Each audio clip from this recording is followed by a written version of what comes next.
ମାନେ କେବେ ନା କେବେ କାହାର ଅନ୍ତିମ ଯାତ୍ରାରେ ସାମିଲ ହୋଇଥିବେ। ସେହି ଦୃଶ୍ୟ ଆପଣଙ୍କ ମନେ ଥିବ।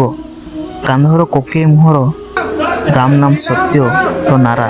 କିନ୍ତୁ ଆପଣ କେବେ ଅନୁଭବ କରିଛନ୍ତି କି ଶ୍ମଶାନ ପାଖେଇ ଆସିଲେ ହଠାତ୍ ସେହି ଶବ ଓଜନ ଏତେ ବଢ଼ିଯାଏ ଯେମିତି କାନ୍ଧରେ କେହି ଏକ ପାହାଡ଼ ଲଦି ଦେଇଛନ୍ତି।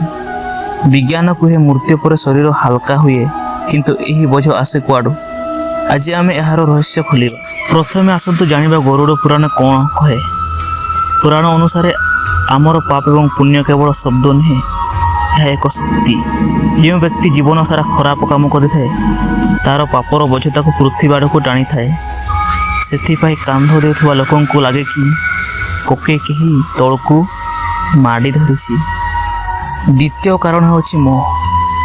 ଆତ୍ମା ଯେତେବେଳେ ଶରୀର ଛାଡ଼େ ସେ ଭୟଭୀତ ହୋଇଯାଏ। ସେ ତାର ପରିବାର ଓ ସମ୍ପତ୍ତି ଛାଡ଼ି ଯିବାକୁ ଚାହେଁନି। ସେଥିପାଇଁ ସେ ନିଜ ଶରୀରକୁ ଜାବୁଡ଼ି ଧରେ। ଏହି ମୋହ ଯୋଗୁଁ ହିଁ ଶରୀର ଓଜନିଆ ଲାଗେ। ଯେତେବେଳେ ହରିନାମ ସଂକୀର୍ତ୍ତନ କରାଯାଏ ଆତ୍ମା ଶାନ୍ତ ହୁଏ ଏବଂ କୋକେଇ ପୁଣି ହାଲକା ଲାଗେ। ଏବେ ଆସିବା ସବୁଠୁ ଡରୁଆ କଥା ଉପରେ।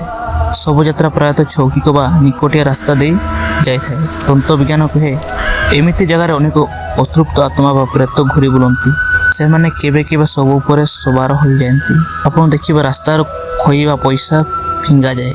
ଏହା ସେହି ଶକ୍ତିମାନଙ୍କୁ ଧ୍ୟାନ ହଟାଇବା ପାଇଁ ଏକ ଉପାୟ ମାତ୍ର। ଆଉ ଏକ ଗୁରୁତ୍ୱପୂର୍ଣ୍ଣ କଥା ହେଉଛି ବିଶ୍ରାମ ଘାଟ। ରାସ୍ତା ମଝିରେ ଶବକୁ ତଳେ ରଖାଯାଏ ଏବଂ ତାର ଦିଗ ବଦଳାଇଯାଏ।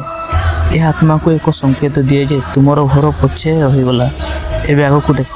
ଏହାପରେ ଆତ୍ମା ନିଜର ସ୍ଥିତି ସ୍ୱୀକାର କରେନି ଏବଂ କୋକେଇ ହାଲକା ହୋଇଯାଏ। ଏତିକି କହିବି, କର୍ମ ହିଁ ଅସଲ ବୋଝ।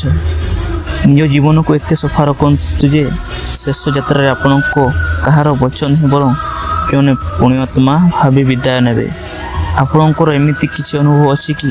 କମେଣ୍ଟରେ ନିଶ୍ଚୟ ଜଣାନ୍ତୁ। ଭିଡ଼ିଓଟି ଭଲ ଲାଗିଥିଲେ ଲାଇକ୍ କରନ୍ତୁ। ପୁଣି ଦେଖା ହେବା ଏକ ନୂଆ ରହସ୍ୟ ଏବଂ